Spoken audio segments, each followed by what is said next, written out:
Hello friends, எல்லாருக்கும் வணக்கம். இப்போ டைம் பார்த்தீங்கன்னா 8 மணி ஆகிடுச்சு. ஆனால் ஆதம் இன்னும் தூங்கி தான் கிடக்கா. நான் நைட்டு அவனுக்கு சளி பிடிச்சிக்கிச்சு. ஒரு 4 மணியை போல் இருமி தூக்கமே இல்லை. ஸோ அதனால் இப்போ தூங்குறேன். சரி பாவம் போல் தூங்கட்டும் அப்படின்னு சொல்லி நான் விட்டுட்டேன். இன்றைக்கி என்ன குழம்பு வச்சேன்னா, இன்றைக்கி புளிக்குழம்பு தாங்க வச்சேன். சாப்பாடு எப்பவும் போல் மட் ரைஸ் தான். ஒரு புளிக்குழம்பு தான் வச்சேன். பாருங்கள், இது என்னுடைய குழம்பு. இப்போ எப்படி வச்சேன்னா, மீன் குழம்பு வைக்கிற மாதிரி தான். ஆனால் மீன் குழம்பு கருவாட்டு குழம்பு வைக்கிற மாதிரி தான்.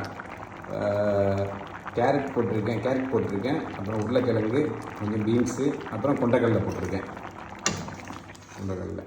ஸோ ஓரளவுக்கு நல்லா தான் வச்சுருக்கேன்னு நினைக்கிறேன். பாப்பா சாப்பிட்டு பார்த்தா தெரியும் எப்படி இருக்குன்னு. ஸோ இதுதான் ஃப்ரெண்ட்ஸ் என்னோடய குழம்பு. ஓகே, பாய், பார்க்கலாம்.